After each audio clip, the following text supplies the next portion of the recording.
presentación de esta maravillosa novela de Luis a la biblioteca por darme la oportunidad de presentarla, a Encarna Moreno por la presentación que ha hecho tan estupenda. Muchísimas gracias por cosas tan bonitas que has dicho de mí, que son increíbles. Bueno, yo me he quedado, digo, madre mía, que bueno, la verdad que hablen de ti y de tu currículum te sorprende muchas veces, ¿no? Y bueno, pues para mí es un honor estar aquí con los Luis, como yo digo, porque Luis que Luis Miguel. Y bueno, a Luis tuve la suerte de hacer con él un cuento que se llama El no me torna sueño, que la verdad es que nos pasamos muy bien. Para él fue su primer cuento, ¿verdad? Y para mí fue un reto, porque yo odio los insectos, me dan pánico, y fue un retazo, ¿no? Y bueno, pues con Luis, porque he tenido también oportunidad de trabajar en cortos, en los que mis hijos han sido protagonistas de ellos, y hace poco, bueno, pues hice un cartel de su última obra de teatro, ¿no? Y bueno, también la primer contacto que yo tuve con Luis fue cuando Iba Jaime me encargó hacerle una semblanza, ¿no? Y bueno, ya él lo conocía, pero nunca había visto una fotografía suya, nada. Y digo, madre mía, ¿y este hombre cómo lo pinto, no? Y bueno, pues un compañero mío de Viñeta 6 pues me dijo, pues este chico, este señor es criminólogo, ¿no? Entonces pues dije, bueno, pues voy a pintarle que es boga, y yo creo que acerté, ¿no? En la novela negra, ¿no? Detective, ¿no? Y bueno, pues la verdad es que pues entregándonos los cuentos del No me torna sueño, pues él me comentó de que tenía esta novela, ¿no? Y a mí el cine negro me encanta, ¿no? Y la novela negra, y entonces le dije, pues a mí me encantaría ilustrarlo. Y bueno, pues empezamos a hablar y nos pusimos de acuerdo, ¿no? El problema cuál fue, cómo podíamos enfocar una novela tan seria, basada en un hecho real, y ilustrarla que no quedase tipo cómic, ¿no? Ahí estuvimos los dos luchando bastante, ¿verdad? Para que no, porque yo me torcía un poquito, ¿no? Y al principio pues empezamos a hacerlo en color, que a mí me pasó una cosa muy graciosa, porque una de las escenas que yo quería hacer era una perspectiva de la Guardia Civil, ¿no? Con los caballos, ¿no? Imponiendo en 1800, y cuando al principio pensábamos que las ilustraciones iban a ser a color, pues yo pinté, bueno, el uniforme, ¿no? Y de pronto me di cuenta y digo, bueno, ¿y la Guardia Civil en 1800 iba con el uniforme verde? Tuve que borrar toda la ilustración, porque eran en azul y rojo. Me quedé totalmente sorprendida. Y bueno, pues después de estar cambiando los colores, de pronto decidimos que no, que para darle un carácter más serio íbamos a hacer la novela en blanco y negro. Yo me quedé, digo, después de cambiarlo 2 veces, había hecho 3 ilustraciones, pero bueno, la verdad es que al final yo creo que ha quedado muy chulo, que lo hemos documentado muchísimo, hemos trabajado los dos una barbaridad, algunas veces eran de 30, 40 y 50 WhatsApp al día, porque claro, el problema también es que personajes son históricos, o sea que existen. Y en 1800, bueno, ¿dónde te documentas también para conseguir imágenes de estas personas? Y que, por ejemplo, hay una ilustración en la que están reunidos, ¿no? En una sala, y tenía que darle sensación de conversación entre ellos, ¿no? En personas que yo solamente he conocido en imágenes pues, estáticas y en fotografías que a lo mejor de uno solamente veo una fotografía, de otro a lo mejor tenía varias, ¿no? Para mí ha sido un reto, ¿eh?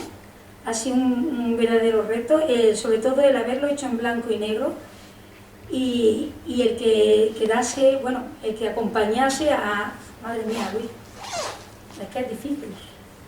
No, todo dice, pero es muy difícil de acompañar, porque claro, es que era un escritor que tiene una riqueza de vocabulario que decía yo, pero madre mía, ¿qué pongo? Si es que pinto, si es que lo describe todo, ¿no? Es increíble. Y bueno, pues yo, mi sensación cuando Luis me vino con el libro, ¿no? Me dice, aquí lo tienes. Me saltaron las lágrimas, porque es mi primer libro ilustrado. Yo he hecho cuentos, he hecho cómics, he hecho portadas de libros, pero lo que es una novela seria, ilustrada, para mí ha sido un paso muy grande, y te lo agradeceré siempre, Luis. Y bueno, la verdad es que muchas más cosas no no tengo que decir sobre mi trabajo, ¿no? Yo soy una pequeña aportación, una cosa diferente, una novela, el ilustrarla, que no se convierta en novela gráfica, que no sea un cómic, que no cruce esa línea, ¿no? Y que acompañe al texto. Bueno, pues ha sido algo bueno, que lo he dicho mucho, lo digo mucho, ¿no? Y nada, y ya está, solamente te doy las gracias por esta oportunidad. Te paso la palabra. Bueno.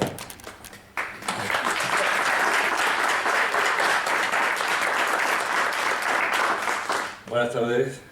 Antes de nada, y como siempre, me gustaría dar las gracias al Centro Andaluz de las Letras, al incansable amigo Paco Ruiz Funes, a la directora de la biblioteca Encarna Moreno y por supuesto a vosotros por acompañarnos en este acto. Os voy a poner una serie de imágenes que ahora os voy a comentar y por supuesto los agradecimientos especialmente tengo que agradecer a estos dos talentazos que me escoltan hoy, ¿no? Como ya ha comentado Elena, me ilustró el cuento infantil El gnomo tornasueño, que es un bonito proyecto solidario en defensa de la naturaleza de los insectos, aunque a ella no le gustaba, por el que no cobramos ni un céntimo, ni ella ni yo. Yo le pedí al principio 10 o 12 ilustraciones y hizo más de 50. Y esto fue un curro que se pegó descomunal, ¿no? Y ahí me di cuenta de la generosidad y de su calidad humana, ¿no? Elena es una gran profesional y con una capacidad de trabajo que a mí me dejó asombrado y con una solvencia artística que realmente abruma, ¿no? Y su trabajo en La Cuarta Bestia lo vais a ver, es fantástico, ¿no? Ahora os voy a proyectar algunos de los dibujos que incluye la obra. Y a Luis es que lo admiro desde hace años sin que él lo sepa. He visto sus películas, sus documentales, sus premios, pero ahora que lo he tratado más a fondo, he descubierto una persona verdaderamente entrañable, divertida, positiva, también solidaria como Elena, y con un talento realmente fuera de lo común, ¿no? Recuerdo el día que leyó La Cuarta Bestia, que me mandó un audio por WhatsApp, dice, hostia, es que me ha encantado y es que tenemos que hacer un guión de esto, vamos. Es que aquel día yo realmente me emocioné, porque me hizo una ilusión tremenda, me dio un subidón y realmente me siento muy honrado y afortunado, ¿no? Tan afortunado como aquel día que Elena aceptó también ilustrar la obra, ¿no? Luis G. y yo, bueno, ahora lo comentará él, ya hemos iniciado la primera sesión de trabajo para abordar las primeras páginas del guión y yo creo de verdad que va a quedar cojonudo. Es que lo estoy viendo. Y para mí es una enorme satisfacción que en un proyecto mío confluyan tres relevantes facetas de la cultura jiennense: la literatura, la ilustración gráfica y las artes escénicas, ¿no? Y no se le puede pedir más a una obra, la verdad. Y os voy a comentar cómo surge este libro. Mirad, hace años, una decena al menos, escribí Más allá de la mirada. Es una novela que a pesar de que tuvo una buena crítica, se hizo una tirada muy pequeñita, y no salió de Jaén. Y yo tenía una espina clavada con esta novela, porque todo el que lo leía me decía, esta novela es muy buena y es una lástima que no la puedan leer en el resto de España y que se hayan hecho tan pocos ejemplares. Y yo me he tirado así pues 10 u 11 años. Y un día, tras el éxito que ha tenido y que sigue teniendo mi libro La transición oculta, que me lo publicó Almuzara 4 meses antes que este, o 5, se la di a leer al dueño de Almuzara, que era, supongo que a muchos de vosotros os sonará, que es Manuel Pimentel, que tal vez lo recordaréis porque fue ministro de Trabajo, y cuando la leyó, que se la leyó en un fin de semana, me llamó y me dijo, dice, me ha encantado y esta novela te la voy a relanzar a nivel internacional. Y en eso estamos, con un nuevo título, con un nuevo formato, y La Cuarta Bestia es una versión bastante mejorada y actualizada de Más allá de la mirada, además magníficamente ilustrada por Elena, que es una maravilla cómo ha captado aquella atmósfera negra y decadente de la España profunda. Y esto realmente supone una novedad, porque hay muy pocas novelas negras ilustradas, ¿eh? Aquí os voy a poner algunas de las ilustraciones de Elena. Y bueno, ¿de qué va la novela? Ya ha apuntado algo Elena.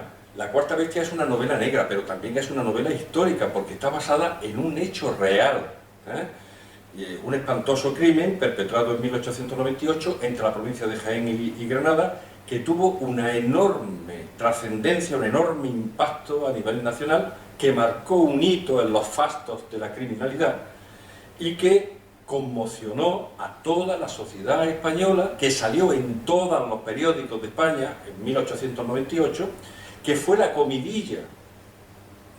Entre 1898 y 1902 se habló muchísimo de este caso, hasta el punto de que llegó al Consejo de Ministros, que impactó al presidente Sagasta, y que incluso Emilia Pardo Bazán lo refiere en una de sus obras, ¿no? Hubo una intensa investigación, un polémico juicio y varias ejecuciones en garrotería.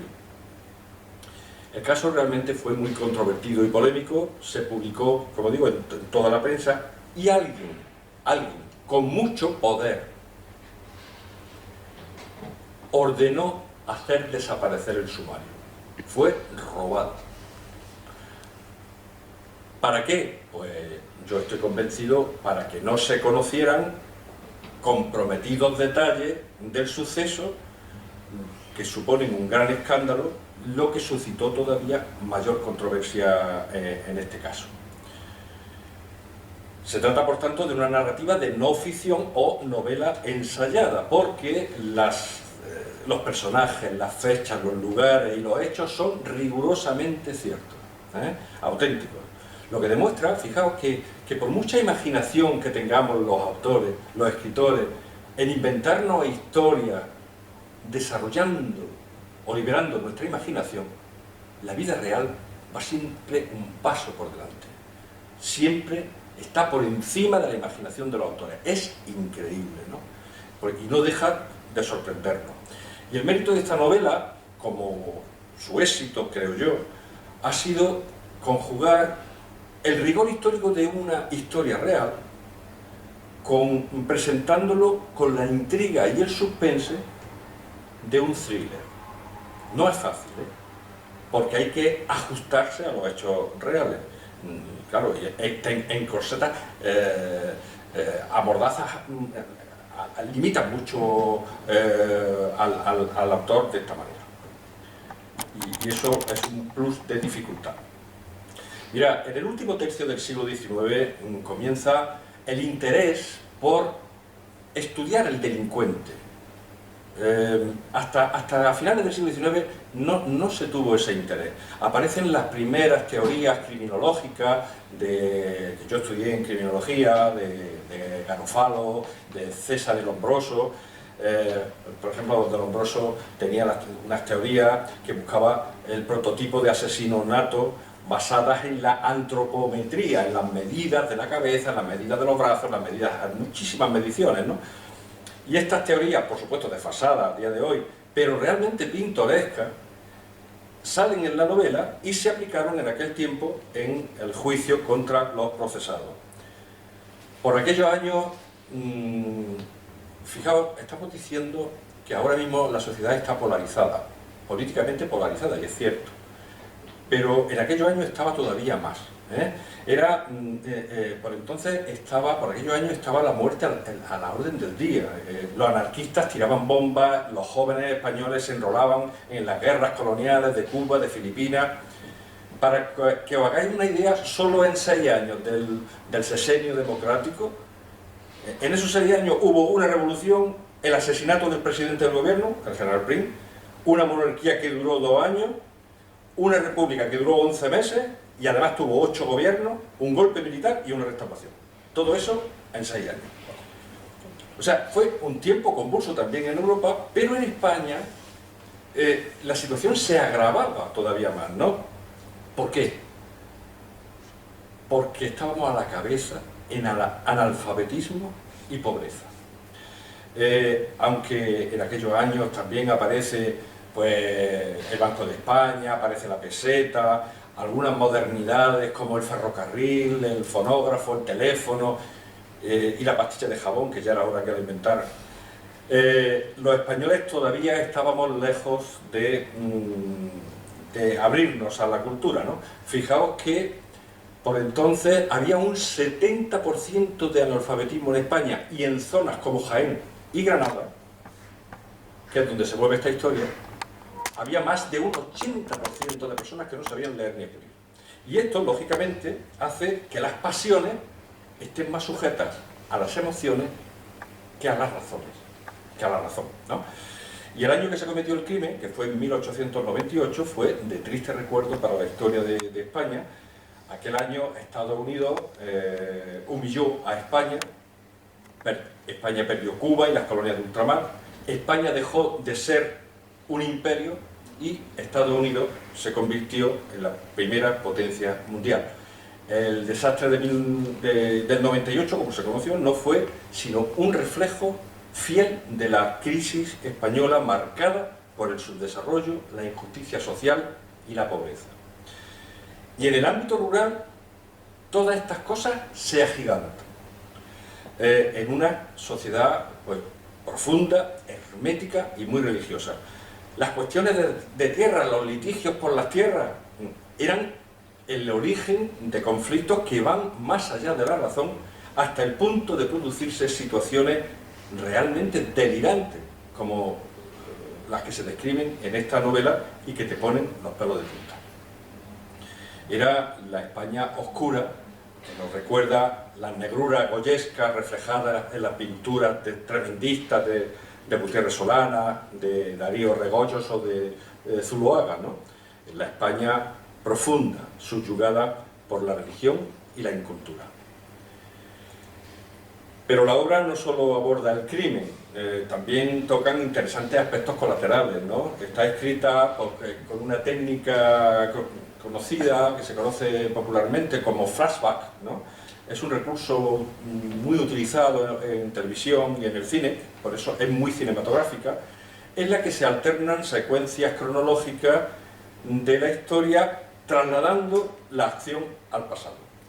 Es decir, se entrelazan dos historias, los capítulos están entrelazados, de forma que leerás lo que está ocurriendo en 1898 y en otros capítulos lo que está pasando ahora, en 2000, creo que está ambientada en el 2014 o 2016, no recuerdo ya exactamente, ¿no? Y en los capítulos actuales se narra mi viaje, ahí tenéis algunos dibujos, mi viaje a Madrid a entrevistar a un personaje muy peculiar, un abogado retirado, a don Virgilio, que es un personaje realmente fabuloso, con el que sostengo unas fascinantes conversaciones sobre el móvil del crimen, el modus operandi, el juicio, los puntos nunca aclarados en el proceso, la sociedad de aquel tiempo, la existencia o no del crimen perfecto, la mentalidad psicopática o la habilidad de algunas personas de leer en los ojos. Es todo un arte como algunas personas realmente intuitivas saben, mirándote a los ojos, cuándo le están mintiendo y cuándo estás diciendo la verdad.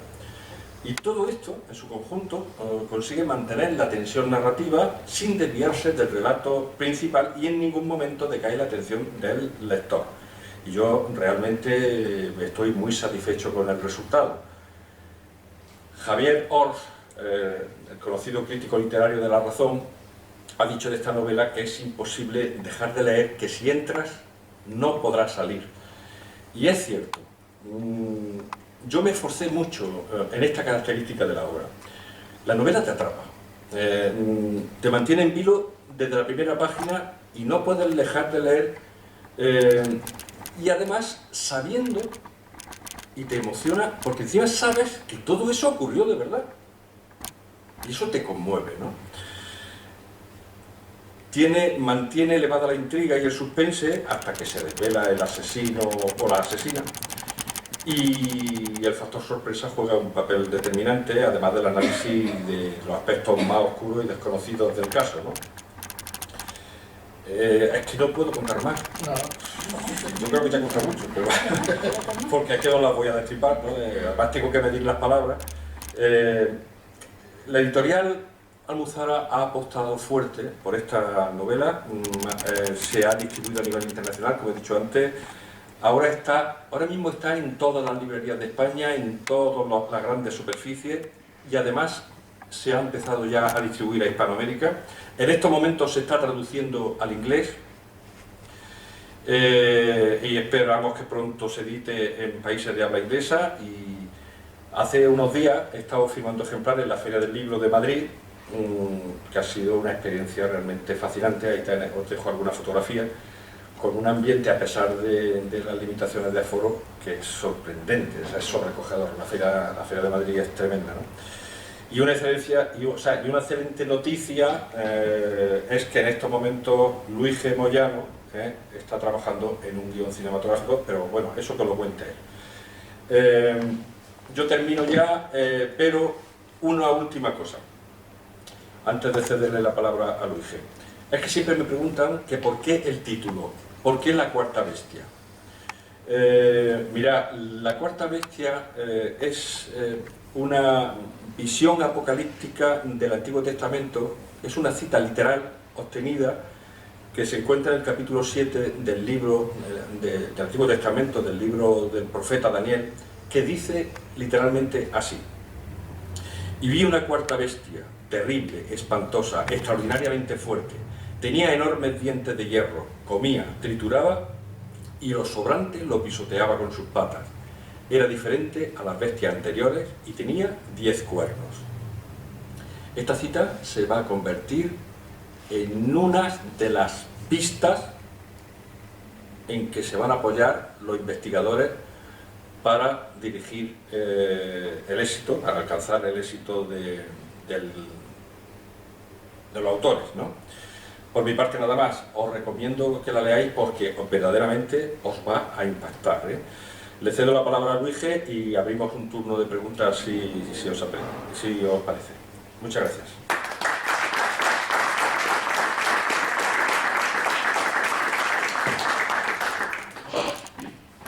Bueno, buenas noches. Gracias por vuestra asistencia.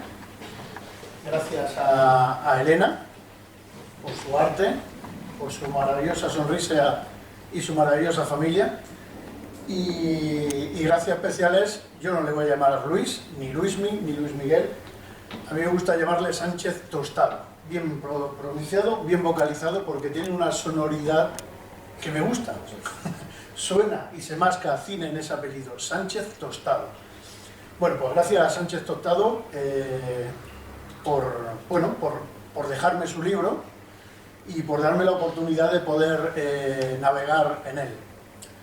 Fue una llamada telefónica que me hizo, si no recuerdo mal, diciendo que quería que leyese la novela, y tenía una lesión en el tobillo y vino a casa incluso a darme la novela, que fue una cosa que ya era como maravilloso. Tengo a Sánchez Tostado en mi puerta con su novela explicándome la novela. Digo, pero bueno, qué maravilla.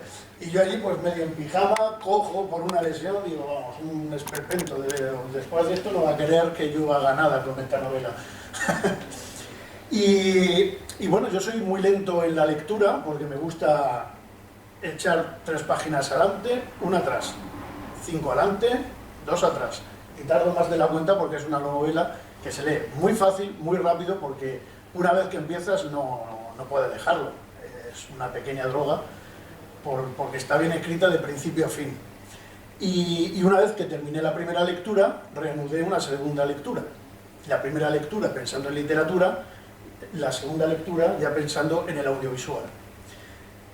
Evidentemente, hay tanto dentro, hay tanto, y es cine, porque en la presentación el nudo y el desenlace está perfectamente narrado, con un flashback, como bien ha dicho él, perfectamente hilados, que te llevan adelante y atrás, casi continuamente, pero de una manera magistral para despistar. O sea, ideal para hacer un thriller de suspense al más puro estilo Hitchcock. Bueno, que me perdone Hitchcock, no me voy a comparar con él, claro. La novela sí la podemos comparar con él. y evidentemente te metes en esas palabras, en esas frases, en esos capítulos, y ves pues 12 hombres sin piedad, ves Crimen perfecto, y dices, wow, aquí sí que hay.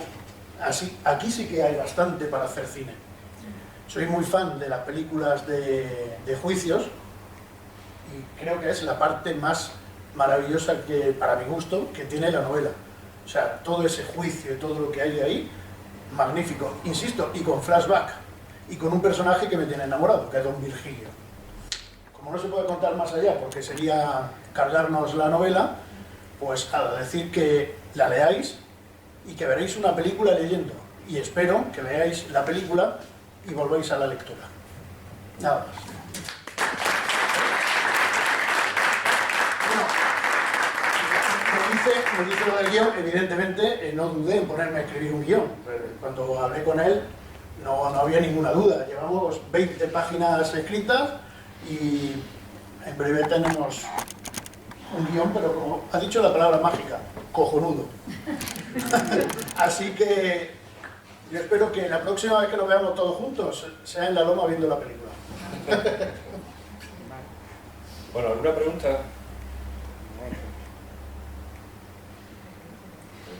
Yo le iba a preguntar sobre Crimen perfecto, que hemos hablado de los crímenes perfectos y tal. Hace siglo y medio que estamos hablando, supongo yo que sería bastante más fácil cometer un crimen y que no te pille. Y ahora, este crimen hoy en día se podría desvelar con las técnicas, con todo lo que se ha avanzado. Bueno, ahora es mucho más fácil. Las técnicas de policía científica y de investigación criminal, ahora la tecnología, la electrónica, el ADN, la genética, ha avanzado una barbaridad. Ahora es mucho más fácil desvelar el asesino. Pero imaginaos el mérito que tenía entonces, en el siglo XIX, que no había ni dactiloscopia, no había ni fotografías para identificarlo a la gente, ¿no? Los investigadores funcionaban a base de hostias y de intuición. Torturas que hacían hablar a los muertos y que conducían a muchos errores judiciales también. Y tenía un gran mérito la averiguación del criminal, sobre todo cuando el criminal se ha propuesto un asesinato muy trabajado y se lo ha currado, porque el homicidio espontáneo es fácil, pero cuando estamos ante un caso como esto, tela. Entonces tiene un gran mérito, sin todos estos medios de policía científica actuales, la averiguación. Ya veréis cuando leáis cómo van indagando en pequeños detalles, pequeñitos detalles. Tenía un gran mérito la averiguación de eso. Obviamente había más casos sin resolver antes que ahora. Pero no existe el crimen perfecto, ni ahora ni antes. Lo que ha existido siempre, para que no pillen o no desvelar al asesino, es fallo policial o fallo judicial. Una mala investigación es lo que conduce a no dar con el asesino. No, pero siempre el asesino siempre deja pistas, hasta los profesionales del crimen, siempre. Pues, por tanto, el crimen perfecto no existe, aunque algunos piensan que sí. ¿Más preguntas? ¿Tenéis vosotros alguna pregunta? Yo sí. Yo me gustaría saber cómo de pronto decides estudiar criminología. Yo sé que no tiene nada que ver con la novela. Bueno, yo estudié criminología porque yo aprobé las oposiciones de funcionario de instituciones penitenciarias muy joven. Yo con 22 años ya estaba en la cárcel. O sea, he pagado una larga condena. He pagado casi 30 años. Sí, y entonces fue fue una tentación trabajar con delincuentes y estudiar criminología. Entonces quise conocer más sobre eso y estudié en la Universidad Complutense. Y mi primer libro fue la tesis de fin de carrera. Así empezó, que además tuve un gran problema con ese libro, tráfico y consumo de droga en el campo de Gibraltar. Yo vivía entonces, yo he vivido 10 años en Algeciras, fue mi primer destino, y aquello fue un estudio criminológico, bueno, sufrí amenazas de muerte, tuve que llevar escolta, tuve que pedir al juez que me interviniera en los teléfonos porque sufría amenazas de muerte, todo eso con 25 años, con 26 años, me vino un poco largo. Tuve que adelantar mi vuelta a Jaén por eso. Llegó hasta el Congreso de los Diputados ese libro, que hicieron interpelaciones parlamentarias a Felipe González, que mandó refuerzos para... Bueno, aquello fue tremendo. Y ese fue mi primer libro. A partir de ahí ya me di cuenta de que que los escritores podemos contribuir mucho a la sociedad investigando a través de ensayos o a través de literatura de ficción, ¿no? También se contribuye.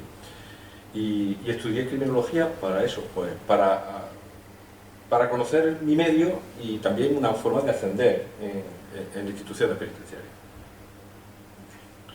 Yo tengo también una pregunta. ¿Por qué este caso? ¿Qué te llamó la atención de este caso y por qué este caso? Y meto también la pregunta, si se perdió la documentación, ¿cómo te llegó toda la información? Bueno, este caso me lo encontré de casualidad.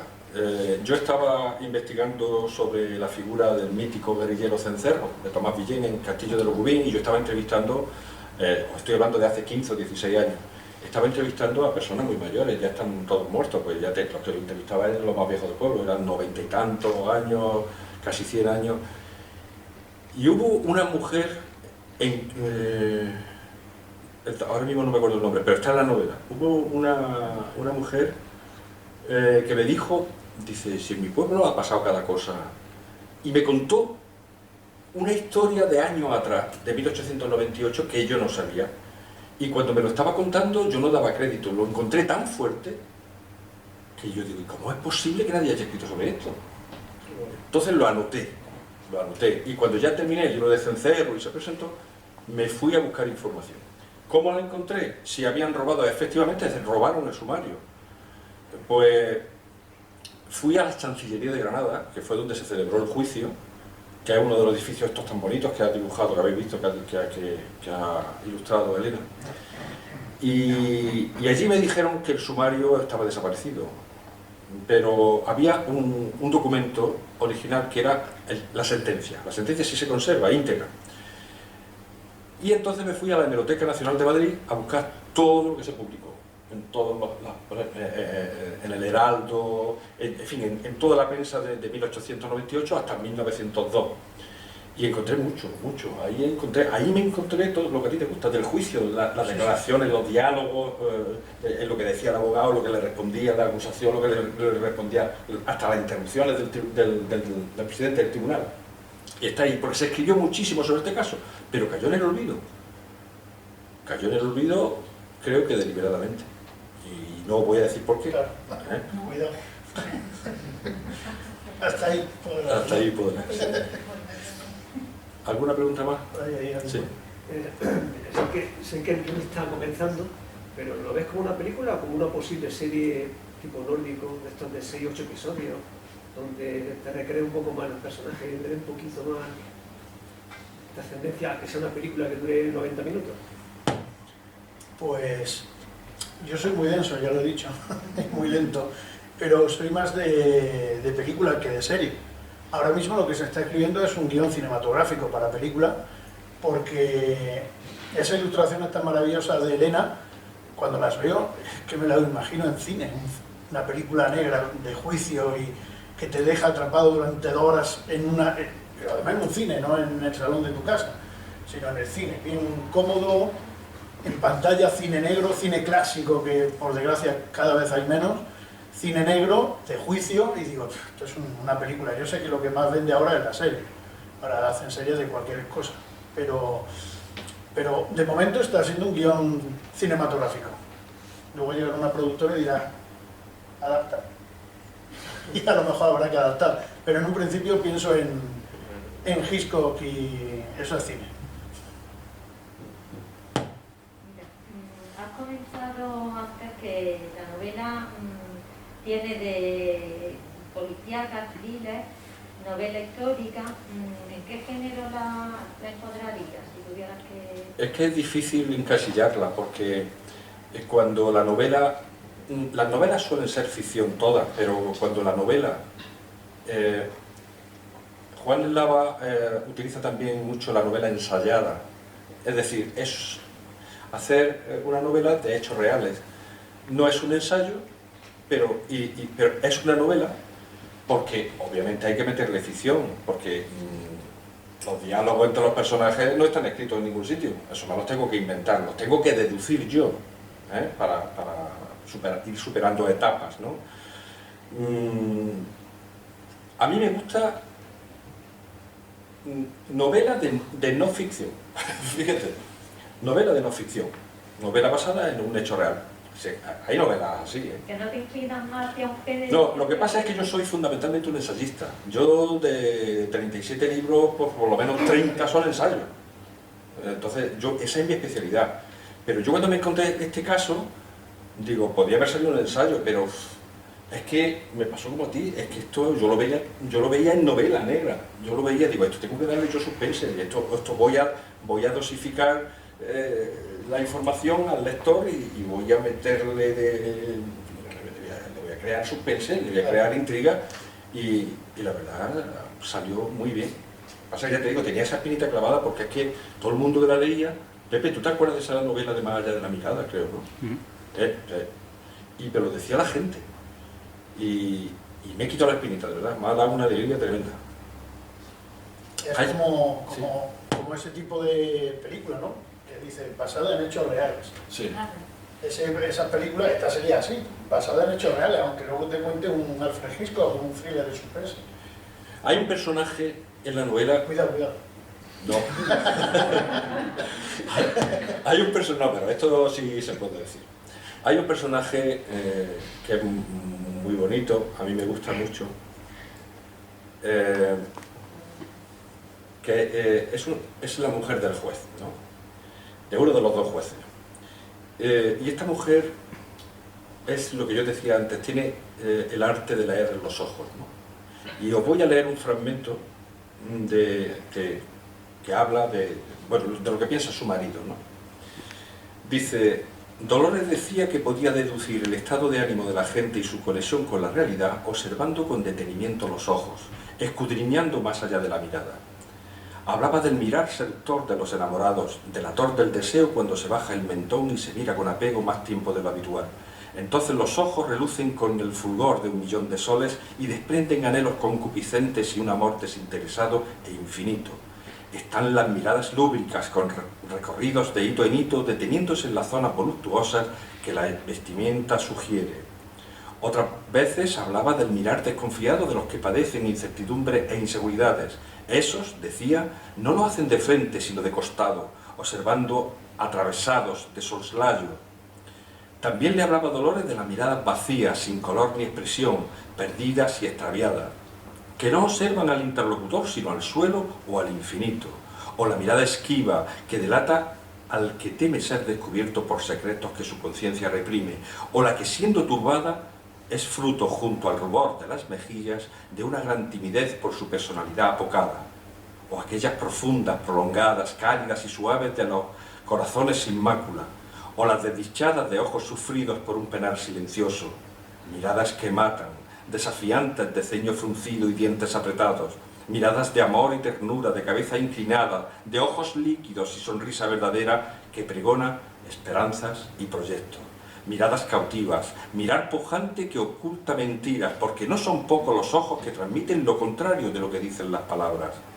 Dolores decía que las mejores eran las de los niños, ingenuas, transparentes, con la redondez y la dulzura de la inocencia.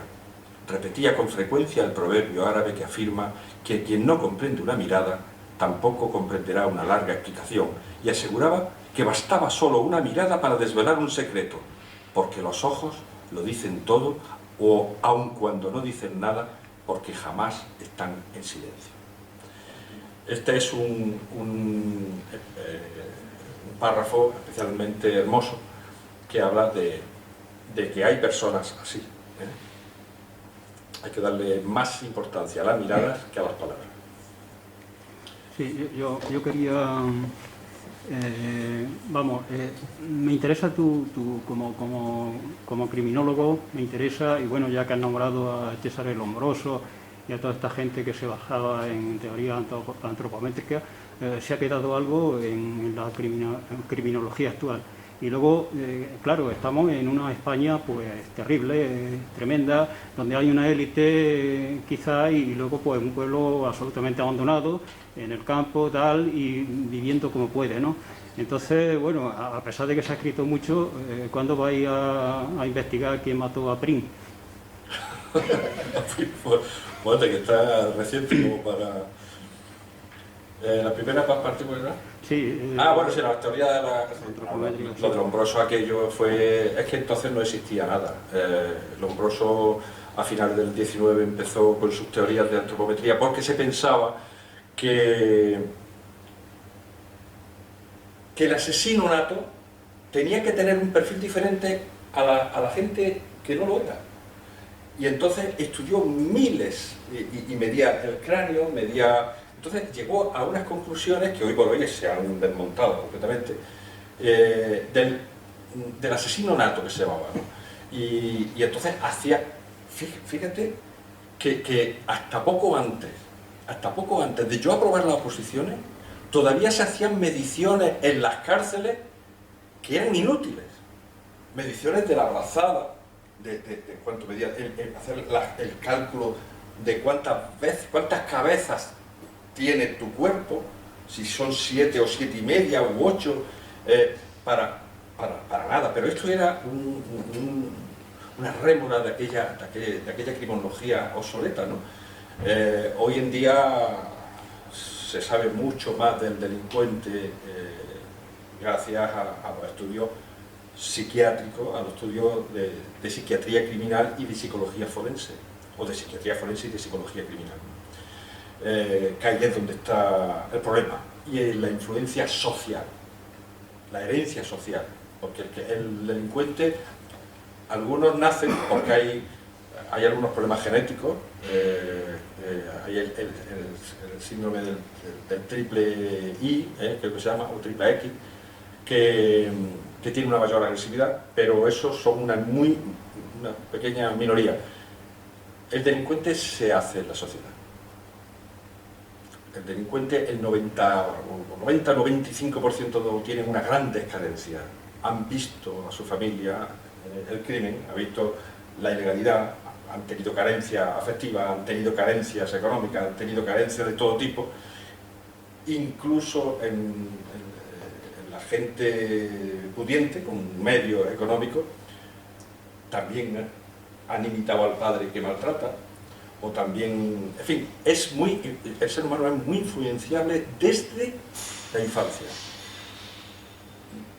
El tratamiento penitenciario no sirve para nada, está en la Constitución y hay que hacerlo, pero no sirve. Yo me he tirado casi 30 años trabajando en prisiones y no he visto a nadie reinsertarse. Los que se reinsertan ya estaban resocializados antes de entrar. Por eso las políticas de prevención criminal hay que aplicarlas en las zonas geográficas o en los núcleos urbanos donde existe esa problemática concreta, atendiendo desde la infancia. Ya se llega tarde incluso en la ley del menor, ya con 12 años o 14 años ya se llega tarde. Hay que empezar antes, y eso no se hace. La criminalidad va a seguir existiendo y las cárceles van a seguir siendo un mal necesario. Todo el que mata no es porque tenga un problema psiquiátrico, ¿no? No, hombre. Tú mismo sales ahora y atropellas a un niño que se te ha cruzado, lo has matado, te has puesto nervioso, has huido porque te ha dado una crisis de ansiedad, te alarga y entras en prisión. Pero no me refiero por ejemplo, a que es una cosa que un homicidio. no mata a la persona, sino la persona que vaya por otra. No te refieres al asesinato, no al homicidio. Sí. Bueno, el asesinato ya requiere una elaboración, El asesinato ya quiere premeditación y dolo. intencionalidad. No quiere decir que tenga problemas psiquiátricos. Es que hay que estudiar cada caso, claro. Puede ser que tomar el paso de matar a una persona no es normal, ¿eh? Tiene que haber un fallo, aunque sea pequeño, y puede ser estudiado, ¿eh? La celotipia, por ejemplo, que el asesinato de las mujeres. ¿Cómo puede haber tantos hombres que maten mujeres? No están locos todos. La celotipia es un problema. La celotipia es un problema que se trata psiquiátricamente, ¿eh? O sea, sí es un problema psiquiátrico la celotipia. Lo que pasa es que no se trata. No se trata. Pero en el fondo de cada... Hay mucha tipología criminal. Las mujeres utilizan... Los asesinatos de mujeres son distintos que de los hombres. Las mujeres envenenan, por ejemplo. No emplean la fuerza física para... Generalmente no emplean... tienen otro tipo de tipología. Y hay muchas formas de asesinar. Hay que estudiar cada caso por separado, pero la persona que decide planear la muerte de otra persona, esa persona tiene un problema. Tiene un problema.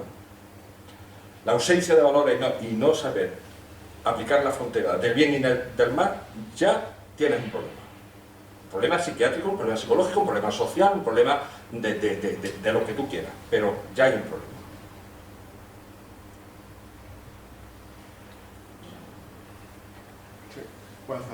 Claro.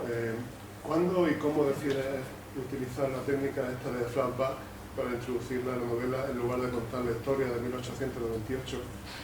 Y si esta historia del 2014-2016 podría ser también como una historia de cómo se investiga o cómo se escribe una novela de esa investigación. Bueno, la técnica de flashback a mí es que me encanta y ya la utilicé en mi novela Juvencia, La maldición de la eterna juventud, y dio muchísimo juego, ¿eh? El lector son dos tramas para parejas y pueden ser que incluso tengan suspense las dos. En este caso, mis conversaciones con don Virgilio, hombre, suspense, bueno, sí hay también suspense, sí, ahora sí hay suspense. A mí las conversaciones con don Virgilio, el lector se va a dar cuenta, sirve para llenar los vacíos del sumario que robaron. Y esa parte sí es ficticia, a lo mejor, ¿no? O no, tanto... o no. O no. Ya. Sí. No, es que... O no, ¿eh? O no. Para ser una novela de cómo se escribe una novela de investigación. Sí. Además, don Virgilio me ayudó mucho y me dio mucho juego, ¿eh? Y llenó muchos espacios que la prensa insinuaba sin atreverse a contar. La prensa insinuaba cosas que don Virgilio me las decía. Pero están ahí, está en la prensa, pero no, la prensa no se atrevía a decirlas, pero dejaba insinuaciones. Y yo me mosqueaba. Y entonces le pregunté a don Virgilio y yo tirándole de la lengua. Y muy bien, pero no puedo contarte nada. ¿Algo más? Luis, ¿en quién has pensado para hacer don Virgilio? No, la pregunta es, ¿en quién he pensado para hacer de Luismi? Bueno, exactamente. Eso es curioso. Pues mira, soy muy fan de un actor que ya está mayor, no sé cómo estará. Bueno, que me perdone si me escucha, por favor, a ver si me está escuchando y luego dice, escucha, probablemente. No sé cómo estará, pero soy muy fan de Tito Valverde. Y me gustaría, Tito Valverde hace un enorme personaje mientras dure la guerra, ¿cómo es la última película de Amenábar? Que sale Tito Valverde y está brutal. Y podría ser un gran personaje para don Virgilio. Y para Luis Miguel, Aníbal Soto. Estaría muy bien. Aníbal Soto me encanta. Ya he trabajado con él y bueno, esto evidentemente como decimos, por fantasear. Pero no hace falta que le digas que se raspa la cabeza, ¿eh? No, porque entonces no lo va a querer hacer. Con el pedazo que tiene. Entonces esto por fantasear, pero sí que me dejo llevar un poco pensando en qué actor me vendría bien. Entonces bueno, lo de Tito Valverde sí que lo tengo claro, en caso de dirigirla yo, claro. y de creer. Pero lo que pasa es que en el mundo del cine, ya saben más que nosotros, por supuesto, las productoras mandan. Entonces, lo mismo esto es una lotería, ¿no? Lo mismo una productora te dice acepto el proyecto, tal como lo planteamos, que lo mismo te dice acepto el proyecto, acepto tu dirección, pero no quiero ninguno de los actores que propones porque yo tengo los míos, incluso tengo otro director. Así de veces. O me quedo con el guión solo, pero no quiero a ninguno de vosotros. Entonces, bueno, eso... Sí, esto que dice Sánchez Tostado, esto que dice Sánchez Tostado es totalmente cierto. El mundo del cine, yo que estoy en la preproducción de la que espero que sea mi segundo largometraje, que llevamos luchando con ella tiempo, pues eso, aparece una productora y tú vas por aquí y de pronto te manda por allí. Y como te descuidas, te lleva por aquí y cuando está viniendo por aquí te echa. Después de 3 años de trabajo, entonces bueno.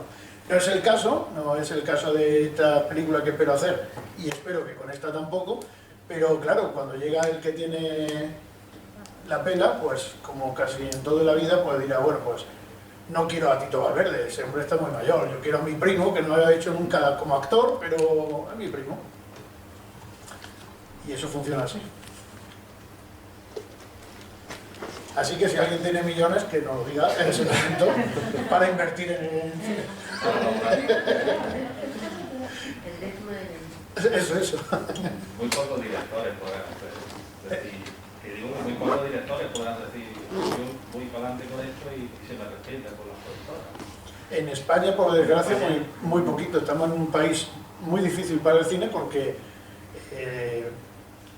siempre es otra caballo rey, o sea, pues no se la juegan y siempre es los mismos directores y de actores ya no digamos, o sea, los actores que puedes ver en la serie, por ejemplo, pues de Hugo Silva, Mario Casas, etcétera, etcétera, pues están en 200, o Javier Cámara, que está en la película que rodaron aquí en Jaén, en La hija, pues están en 200 producciones al cabo del año y luego pues otros actores, que a lo mejor son incluso muchísimo mejores, pues están haciendo cosas pequeñitas, algunos cortos, sobreviviendo, en fin. Pues sí, ahí es la realidad. Hay un aspecto del cine que yo estoy aprendiendo mucho con Luis. La verdad es que me encanta reunirme con él y hablar de estos temas. Hay una pregunta que me suelen hacer, en Mengibar en la presentación me la hicieron. Dice, oye, ¿y tú vas a permitir que cambie el director de cine, que cambie cosas de tu novela? Ahora, esto... yo tengo claro que es una adaptación. Una adaptación no puede ser literal al 100%, es imposible. Es imposible. Lo mismo que es imposible hacer las novelas del Capitán Galatriste todas en 1 hora y media. Es imposible adaptar eso. Claro. Entonces, es normal, por ejemplo, que Luis G. proponga que se va a empezar por el capítulo 36 en vez de por el capítulo 1. ¿Es así? Y lo veo clarísimo. Digo, efectivamente, pues sí. ¿Y cómo me voy a negar a eso? Si es que él ve... el lenguaje literario no es igual al lenguaje, a la comunicación audiovisual. No es igual. Yo esto lo escribo para los lectores, no para una película. Él tiene otra visión. Y el mensaje tiene que adaptarlo, transformarlo para que le llegue a espectadores, no a lectores. Y es distinto.